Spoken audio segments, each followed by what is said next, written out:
Thanks for joining us on Wellness Talk Radio. I'm Chris Costello. On Wellness Talk Radio, we're asking questions, finding answers, talking about things that matter to you. Listen in on Wellness Talk Radio. Today we're talking with Colin Campbell, researcher and author of The China Study, the most comprehensive study of nutrition ever conducted. Dr. Dean Ornish says everyone in the field of nutrition science stands on the shoulders of Dr. Campbell, who is one of the giants in the field.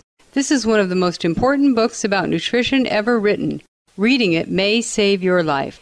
So, Dr. Campbell, you discovered some amazing things in your research, which you describe in the China Study. Can you tell our listeners what that process was, kind of the step-by-step, what you found out? Yes, I mean, as I said in my doctoral dissertation at Cornell University, I was doing research with my professors on the idea that of trying to figure out, more effective ways and productive ways of producing more animal-based protein. Then a little later, while being at Virginia Tech for 10 years, actually, I got involved in an international program in the Philippines where our charge was to tackle the problem of malnutrition in children. And we generally assume in those days, and still to some extent these days, children are malnourished, at least nutritionally speaking, because they don't get enough calories or they don't get enough protein. And the protein thing obviously was something we were very interested in. It also was consistent with my training, because in my doctoral dissertation, as I said, we were trying to figure out ways to promote the greater consumption of protein, especially animal-based protein. So we were tackling the problem in part that way in the Philippines. But what I noticed when I was there, sort of happenstance, was that although the vast majority of the Filipinos did not consume as much protein as we did in the West, and of course we thought it was better, that we had a better deal here than they did there, whereas the majority of people did not consume enough protein, there were a few who did, few families who were getting protein more or less at other levels. But then it also turned out that these are the families who had children, for example, who were more likely to experience liver cancer, primary liver cancer, which is virtually unheard of as far as young people are concerned. It was anecdotal. It wasn't documented. It wasn't any of that kind of thing. It was just something that my surgeon friends told me about when I was working with them. And so it was a bit at odds with what you're trying to do, because these families consume more protein, having children to have a greater likelihood of getting more cancer. I mean, it really sounded crazy. But then there was a study that came from India with experimental animals that showed, in fact, that when they were studying the formation of liver cancer in these rats, and they fed the higher levels of protein, these animals, their liver cancers grew faster. And so all of a sudden, the experimental animal studies were supporting what I thought I was seeing in children.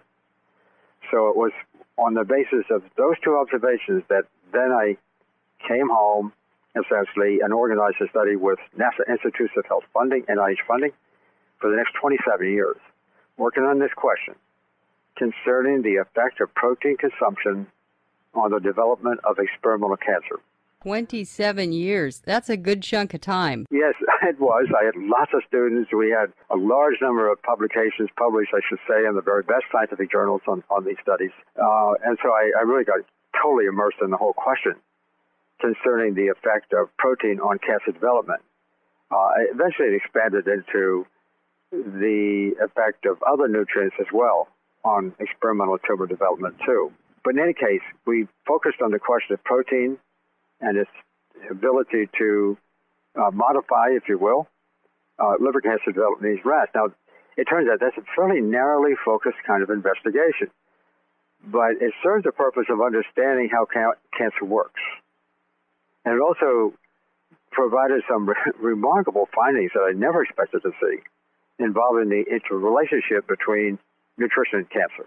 Were there other researchers working on this similar question? There was no one actually at that time, to my knowledge. In fact, I know there wasn't, was really working in any serious way on this question. Okay. There were a couple of others who were sort of doing a few studies on in a more general way of nutrition and, let's say, experimental cancer development, but none of them anywhere near the detail that we were doing. In any case, I'm trained in biochemistry. We really tried to understand, what was going on at the biochemical level. So that in a sense, I sometimes said, like, it's almost as if I was crawling inside of the cell to see what was going on. First off, we wanted to know whether or not, higher protein intake actually did turn on cancer, as the Indian workers had reported. And as I thought I was seeing in children. So we did those kind of studies. Sure enough, it did. There's no question about that. And it was very prominent. The second part of their question that we wanted to address was, if this is so, and it's a very provocative idea, how does it work? So we were looking for the so-called explanatory mechanisms. That's the biochemical mechanisms by which it worked. And so, in any case, to make a long story short, we did this study in many different ways. We repeated it many times over. We got to a point where we could basically turn on and turn off experimental cancer development in these animals by fairly modest changes in dietary protein intake. Wow. It's really quite remarkable. And of course, the higher the protein intake, the higher the cancer growth rate.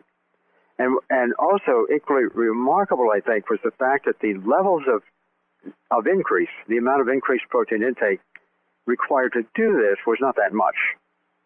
And they were levels consistent with the kind of levels of protein that we humans tend to consume.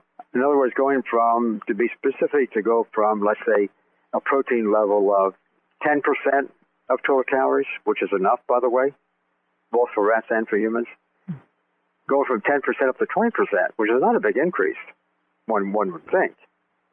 But we saw sharp increases in cancer development in that case. If we would drop it, we'd sort of feed 20% for a while, watch the cancer develop, switch the animals over to 5% or 10%, we turn it off. And the most remarkable thing of all was the fact that the protein that we were using to turn on cancer was casein, the main protein of cow's milk. And having been raised on a dairy farm, and believing, if I knew anything about nutrition in those days, and I didn't know much, but if I knew anything at all, it was the fact that consuming milk was always considered to be a good source of protein. So here it is, we're finding that the main protein of cow's milk is turning on this experimental tumor, or the experimental cancer development. Admittedly, it was in experimental animals, so also admittedly it was for one kind of cancer model, as we say in research. So, you can't get too excited about this in terms of generalizing too far. But that we addressed that question and I spent much of the latter half of my career just addressing that question.